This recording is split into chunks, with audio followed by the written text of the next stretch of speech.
What's up, friends and family? It's Brian Castrillo, and just watched episode 4 of The Terminalist. And of course, this is based on a bestseller by Jack Carr. This series is epic.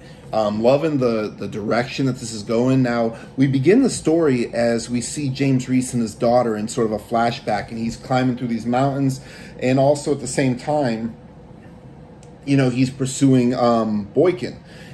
He was the person who had hired the hitman to take out his family. But he's having a flashback of how he used to teach his daughter how to hunt and how to track. She mentioned how she knew the difference between a buck and a doe. And eventually we see him snipe out Boykin. And, you know, he gets down there, he gets his cell phone, gets the information from there, sends it off to his brother. Now, simultaneously, we got, Katie Burnick, who is, of course, played by Constance Wu, and she's been amazing in this series. She is off at where we last left her, at that house she went to, and we find out later that that was her family's house. I believe it was her brother Brian, same name as me, great name, but she is finding out that, or she believes that there's more people in the military that possibly are having the same tumors that James is going through. Now, also, we see the local police who are, they really want this. This is in their jurisdiction. They want this case, and they're watching the video of James Reece, take out the assassin who was trying to kill him. And he's like, I'm not worried about James Reece, he says to him. He's like, I want to know who's in that vehicle. And of course, he connects the dots, and he figures out that it's Katie Burnick. Now, also simultaneously, we have, Secretary Hartley, and she's having a discussion with her right-hand man and another senator. I wasn't sure of his title, but they're talking about how she really wants to take care of these soldiers that came home, speaking on Reece and everybody else. And the one guy, he references, that's going to turn off a lot of spigots, referencing the money that she wants to cut to help out, these soldiers. And she says, I want this on trial, and I want it to be televised so the people can see, are they going to vote for special interests, or are they going to do the right thing? Of course, we see the look on her assistant. He doesn't seem to like this one bit. Now, James, he ends up going, off to Mexico, and he's hunting for the actual assassin who took out his family. And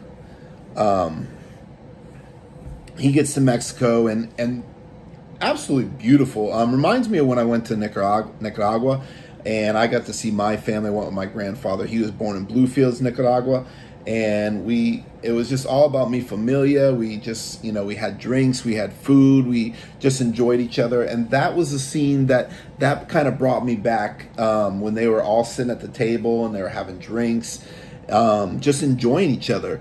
But then it kind of broke down, and we see, him having flashbacks of his wife and daughter as they're catching fireflies, and he's really having trouble, dealing with this. And of course, he's still having, those headaches, those migraines, because he has a tumor going on, and they're trying to discuss, is he, going to be able to take care of this assassin, who apparently is a really bad dude in Mexico, and he's basically a shitty person. So everybody's all in to take this guy out. And let me tell you, the scene where they went after him was phenomenal. Just the way it was scripted, just the action, the direction, and then when James gets to this guy, that was the most brutal, intense thing I've ever seen. But you know what?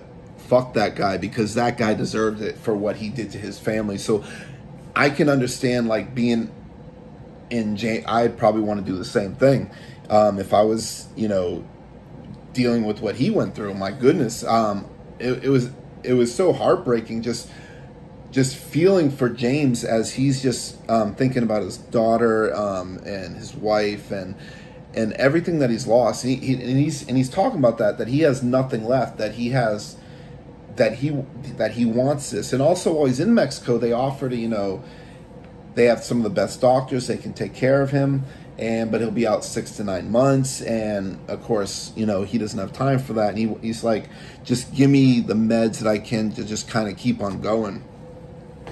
And that's the option he chooses. But just like they said, this is not going to help you. This is only going to kind of delay it. But you could be suffering, and eventually you could die from this if this is not taken care of, because he's got that tumor. Now, speaking on that tumor, what we're finding out, what one of Katie Burnick's aides finds out is that this guy,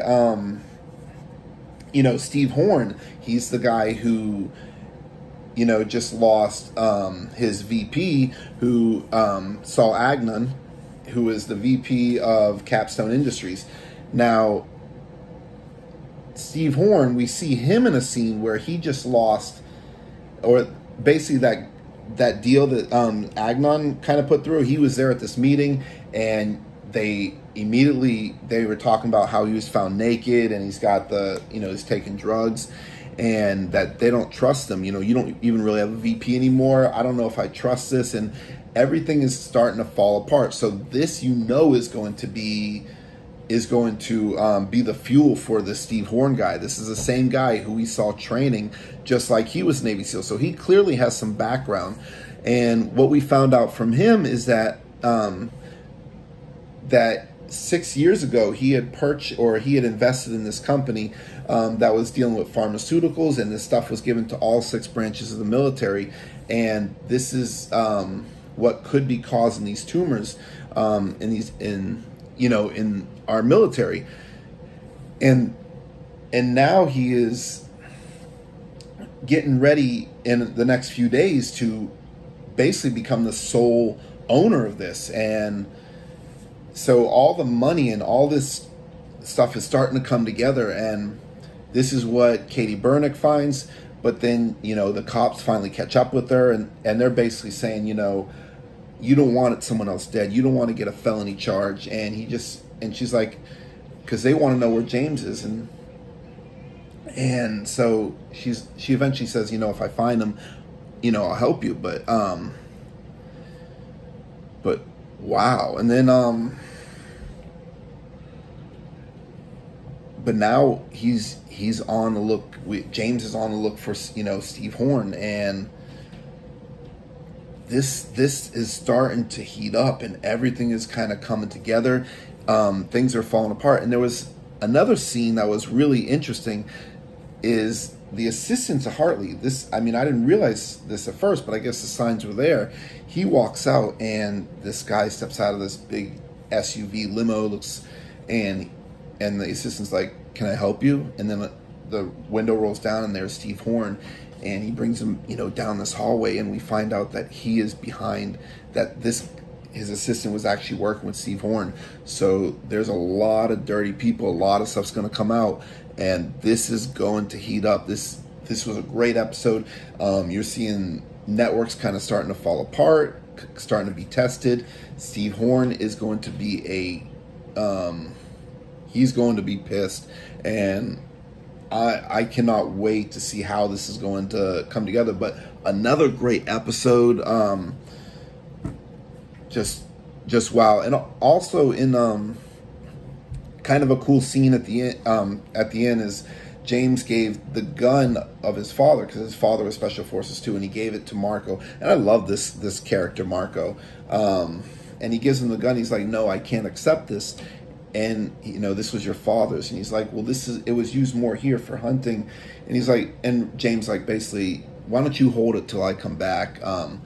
Because just a lot of respect, and just love the family aspect of this. But yeah, another amazing episode. If you guys are not watching this, you need to check out Jack Carr's website. Look into his books. He's got 5 books out. I'm gonna eventually get them. Hopefully one day I can get them signed by him. But yeah, I'll have that in the video's description. As always, thank you for watching. I hope you're enjoying this just like I am. Love you guys. See you next episode.